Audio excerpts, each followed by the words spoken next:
Hello everyone, welcome to another episode of Mind Map. Today's topic of discussion is liberalization and economic reforms in India. First of all, we will discuss about the introduction of the topic. Then we will discuss about macroeconomic situation of India in 1980s, objectives of reforms, steps taken under economic reforms of 1991, and impacts of reforms. First of all, moving on to the introduction of the topic. The Indian economy is one of the fastest growing major economies in the world. Since its independence in the year 1947, a number of economic policies have been framed and implemented, which have led to the gradual economic development of the country. On a broader scale, India's economic reforms have been a blend of both socialist and liberal policies.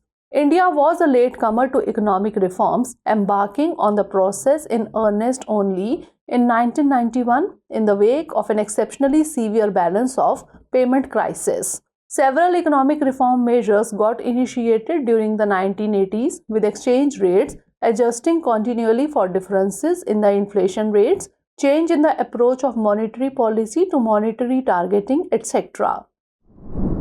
Now let's discuss about macroeconomic situation of India in 1980s. Although the Indian economy grew more swiftly during the 1980s than it had during previous decades, the proportion of the central government's fiscal deficit grew over the decade as well. India faced a severe balance of payments crisis where its foreign exchange reserves were just adequate to finance 15 days of imports. By the mid-1980s, the fiscal deficit was approximately 8% of GDP. Inflation also grew over the course of the 1980s and stood at 10% at the start of the 1990s. In 1990-91, the situation was aggravated by the rise in the price of oil due to Iraq's invasion of Kuwait, which further strained economic conditions in India. Now let's have a look at objectives of the reforms. Enter into the field of globalization and make the economy more market-oriented. Reduce the inflation rate and rectify imbalances in payment.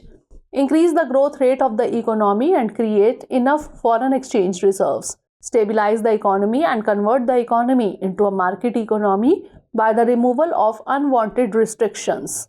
Allow the international flow of goods, capital, services, technology, human resources, etc. without too many restrictions, and enhance the participation of private players in all sectors of the economy.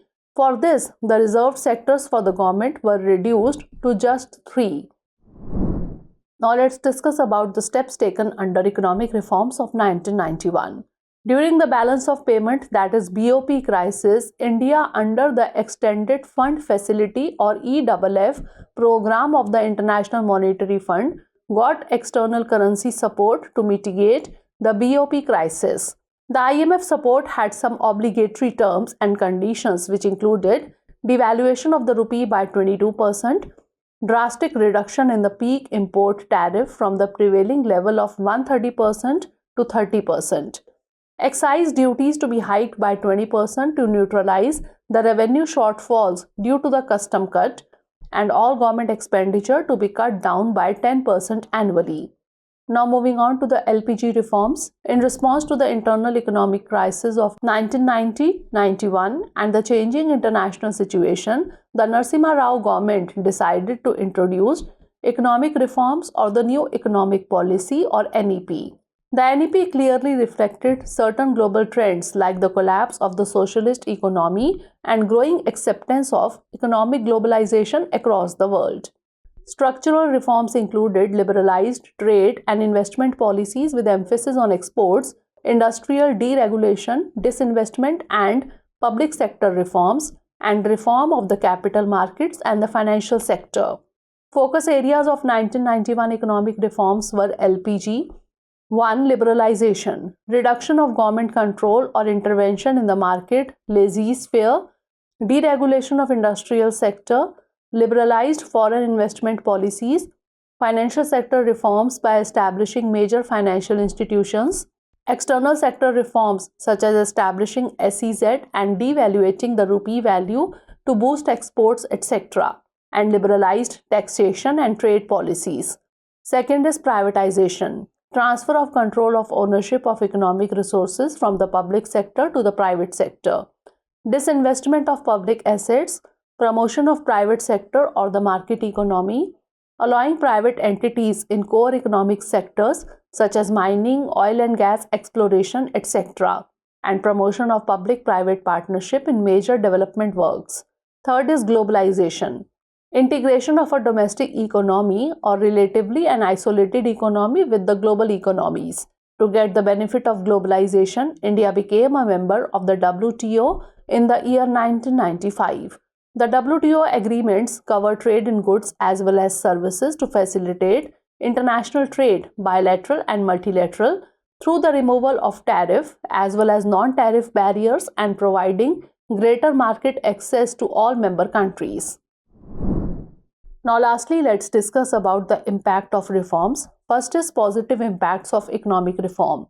The growth of GDP increased from 5.6% during 1980 to 91 to 6.4% during 1992 to 2001. Foreign investment increased, foreign exchange reserves increased, the growth of the service sector has increased, and the economic reforms in India since 1991 have also brought changes in trade and industrial policies which have led to competition for production with cheap labor, which led to a reduction in cost of production. And negative impacts of economic reforms. Basic problems of employment, agriculture, industry, infrastructure development, and fiscal management could not be solved through new economic policy. The agricultural growth decelerated in the economic reform period commencing in 1991. Between 1991 and 2016, agricultural growth has stagnated at around 1%.